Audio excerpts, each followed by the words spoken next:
తిరుపతి జిల్లా Chandragiri police sub division లో ఓ private కాలేజీలో బీటెక్ 4వ సంవత్సరం చదువుతున్న దళిత విద్యార్థి జేమ్స్ పై జరిగిన దాడి కేసు విచారణ చేపట్టేందుకు చంద్రగిరి పోలీస్ సబ్ డివిజన్ అధికారి ప్రసాద్ నెల్లూరుకొచ్చి బాధితుల నుంచి వివరాలు తెలుసుకున్నారు. ఈ సందర్భంగా డీఎస్పీ ప్రసాద్ మాట్లాడుతూ తిరుపతి జిల్లా చంద్రగిరి సబ్ డివిజన్ పరిధిలో ఒక కిడ్నాప్ కేసు నమోదైంది. నిందితులపై ఎస్సీ ఎస్టీ కేసులు నమోదు చేశాం.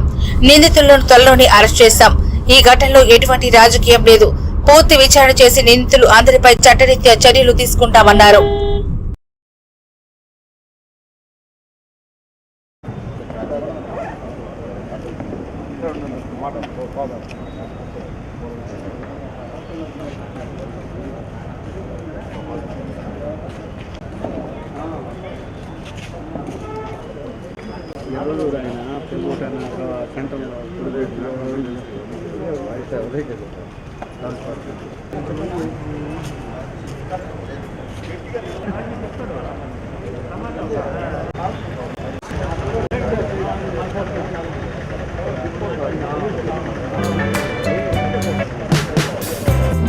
తిరుపతి జిల్లా చంద్రగిరి సబ్ డివిజన్లోని కృష్ణానూరు పోలీస్ స్టేషన్ లిమిట్స్లో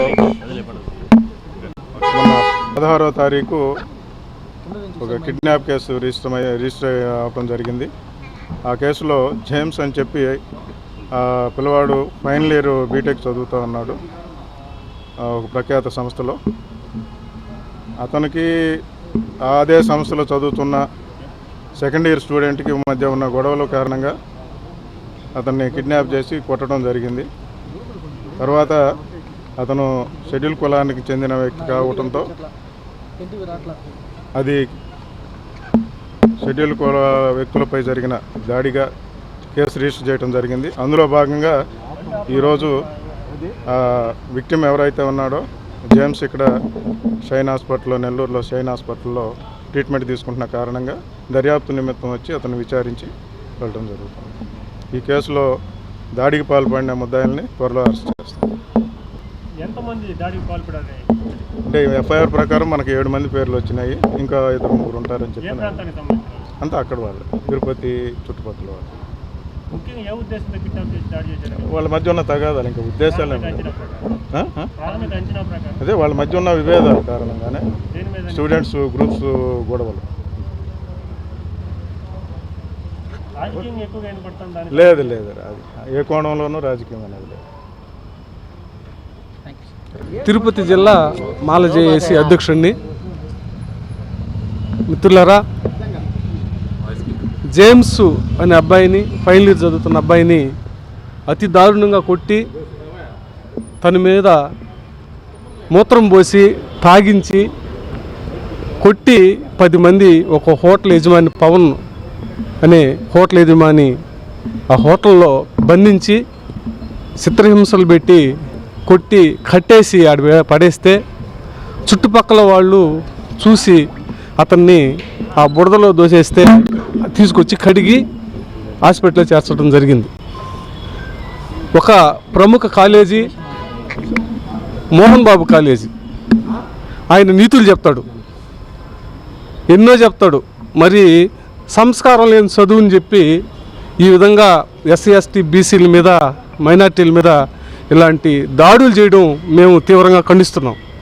ఇది చాలా తప్పుగా, మానవత్వానికి వ్యతిరేకంగా ఉంది. ఇది మనిషి మానవత్వంగా బతకాలి, మానవత్వం చూపించడం లేదు. మరి ఈ అబ్బాయి అంత ధైర్యంగా వచ్చి ఇక్కడ చెప్పడం జరిగింది. ధైర్యం లేకుండా ఉండేవాళ్ళు ఇంకెంతమంది ఇలాంటి వాళ్ళ దగ్గర కులాలతో మతాలతో నలిగిపోతున్నారో అర్థం చేసుకోవాల్సిన పరిస్థితి ఉంది. ఏ రాష్ట్రం వచ్చి రాష్ట్రంలో ఏ రాజకీయ పార్టీలు వచ్చినా దళితుల మీద, ఎస్సీ ఎస్టీ బీసీ మైనార్టీల మీద దాడులు జరుగుతున్నాయి. కానీ దీన్ని ఖండించాల్సిన పరిస్థితి ఒక్క రాజకీయ నాయకుడు కూడా ఈరోజు ఖండించలేదు. దీన్ని మేము ఖండిస్తున్నాం. అసలు మీరేం చేస్తున్నారు? రాజకీయాలు కులాలకి, మతాలకి, ఎస్సీలు ఎస్టీలు బీసీలు మైనార్టీలు ఓట్లు అవసరం లేదా? వీళ్ళకి అవసరం లేదని మీరు స్టేట్మెంట్ ఇవ్వాలా? లేదా ఏ తప్పు చేసినా మనిషిగా మానవత్వం ఉన్న వాళ్ళు అయితే దీన్ని ఖండించాలా? అది ఖండించడం లేదు. దీన్ని తీవ్రంగా మేము వ్యతిరేకిస్తున్నాం. దాడి కులం వివక్షే, కులంతోనే జరిగింది దాడి. ఇంకా బ్యాచ్లు అవేం కాదు, కులంతోనే జరిగింది. పోలీసులు స్టేషన్కి పోతే వాళ్ళని అవమానకరంగా మాట్లాడడం, వాళ్ళు పలుకుబడి ఉన్న వ్యక్తులు, ఆ పలుకుబడి ఉన్న వ్యక్తులతో మేము కేసులు కట్టలేము అని చెప్పి ఆ అబ్బాయినే బెదిరించడం జరిగింది. అయినా కానీ అబ్బాయి ధైర్యంగా చెప్పడంతో మళ్ళీ ఇప్పుడు అందరం కూడా రాష్ట్రంలో ఉన్న దళిత సంఘాలు అన్నీ కూడా అక్కడికి పోయి ఎస్పీ గారిని కలవడం అన్నీ కూడా చేసిన తర్వాత కేసులు కడుతున్నారు. అదే క్రమంలోనే డిఎస్పీ గారు నెల్లూరుకి ఇక్కడికి వచ్చాడు హాస్పిటల్కి. ఇక్కడ మేము ఆయన్ని కలవడం కూడా జరిగింది, మాట్లాడాము, న్యాయం చేస్తామని చెప్పాడు. కాబట్టి మేము తదుపరి నిర్ణయం ఆయన ఏం చేస్తాడో, ఎలా కేసులు కడతాడో తదుపరి నిర్ణయం తీసుకొని రాష్ట్ర వ్యాప్తంగా ఈ ఉద్యమాన్ని ఉధృతం అనేది అన్ని మేము రాష్ట్ర వ్యాప్తంగా అందరం కలిసి ఒక నిర్ణయం తీసుకొని, తెలంగాణ కొడక నీకు అంబేద్కర్ కావాలా, మీరు అంబేద్కర్ ఎప్పుడో చచ్చిపోయాడు, ఇంకా ఏంద్రా మీరు అంబేద్కర్ అని చెప్పి కొడుతూ తిడుతూ మాట్లాడాడు. అబ్బాయి నేరుగా కూడా వీడియో కూడా చెప్పాడు, మాకేం జరిగింది ఇక్కడ, మమ్మల్ని ఎట్లా తిట్టాడు, ఎట్లా కొట్టారు అనేది చెప్పడం జరిగింది. కులంతోనే జరిగింది 100%. ఇది దీంట్లో ఎలాంటి అనుమానం లేదు.